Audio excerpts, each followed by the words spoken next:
Hoy hablamos con Bethany Payne, gestora de carteras de renta fija global en Janus, Henderson. Good morning, Bethany. Thank you for joining us. Good morning. No, thank you for having me. First of all, can you explain to us a bit the report about sovereign debt index? What are the main conclusions? Well, the Janus Henderson Sovereign Debt Index is the sort of inaugural first long-term study into the trends in government indebtedness around the world.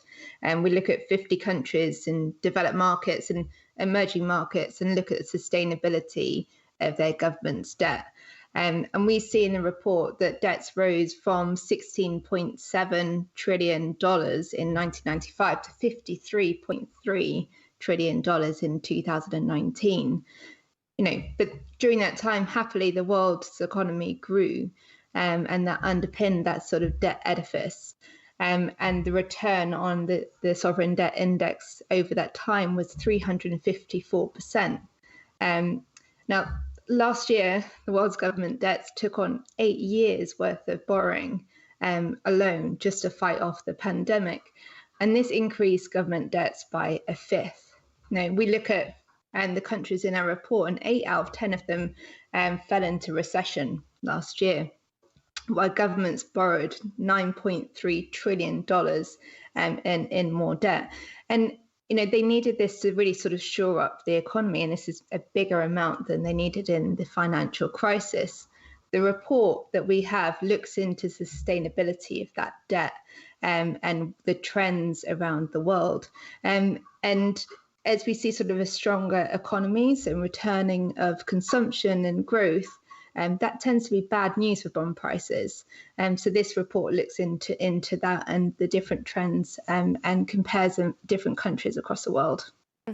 You talk about last year increase of the debt. It was during 2020, the COVID-19 pandemic year, the debt rose $9.3 trillion.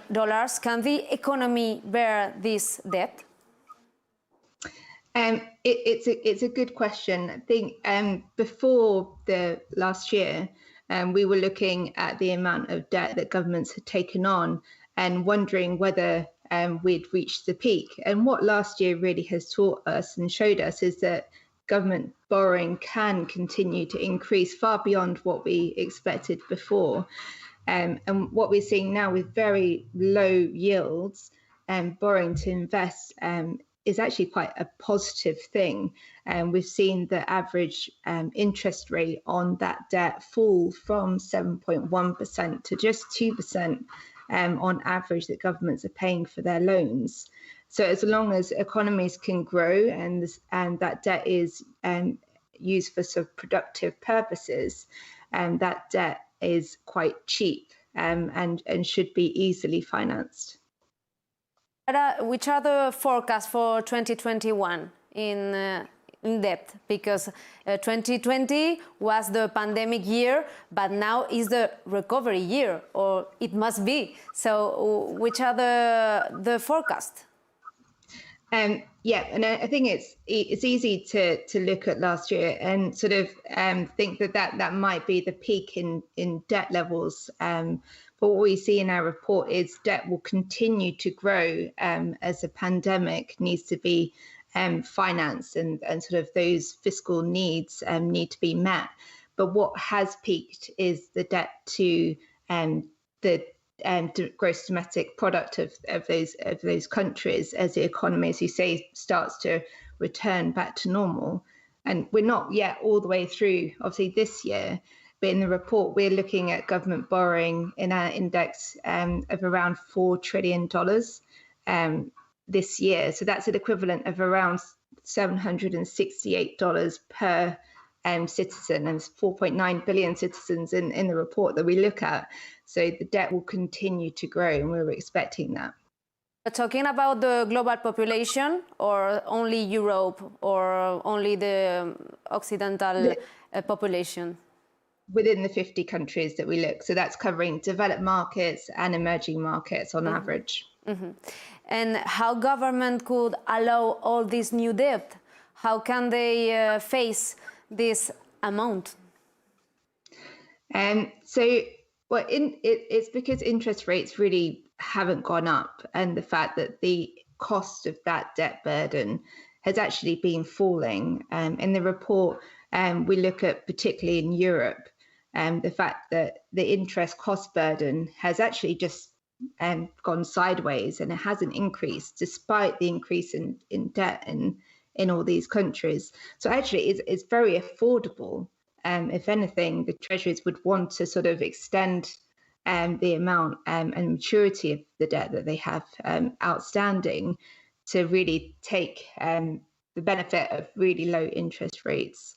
And so it's very affordable as sort of long-term high cost debt sort of rolls over, and that can be refinanced at lower rates. And well, we are in Spain, so I have to ask you, what's your vision about Spain and his debt? Yes, Spain is quite interesting because it is one of the more sort of indebted countries per GDP and per capita in our report. And in fact, its now debt to GDP is 120%. Now, traditionally, that would ring maybe alarm bells, but what we're seeing is that and it's also risen quite materially. I think it's risen 347%, that debt, in the last 25 years. But the debt per person has actually increased mainly in the prior years, not the last year, in the report. But despite this increase in debt to GDP, we're finding that it's very sustainable, and that the average sort of interest rate that Spain has to sort of pay on its loans now has fallen from 7.1% in 1995 to now just 2%. So it's very sustainable, but also Spain and Italy within Europe are two of the countries which have had the biggest performance for sovereign debt investors as well over that time, despite the increase in debt. The Spanish population is very concerned about taxes. Yes, and I think if we're looking at the sort of US example, where the interest burden of that debt has really escalated and started to really increase. And you can see that the US is starting to look at how they can recoup some of that interest burden through higher corporate taxes, is one way of raising that money to pay off that interest burden that we're expecting. But in Spain, like a lot of the countries in Europe, that interest burden has actually gone sideways, and over the long term, it has even fallen. So you're not experiencing the same sort of impact as other countries where the interest burden is increasing materially. And that's part of the fact that while debt to GDP is quite high, it hasn't increased as much as any of the sort of other countries, I guess, we're seeing in our study. Bethany, Payne, thank you for this chat, for this conversation, and for sharing with us the main points of this Janus Henderson Sovereign Debt Index. Thank you very much. Thank you. Goodbye. Have a nice day.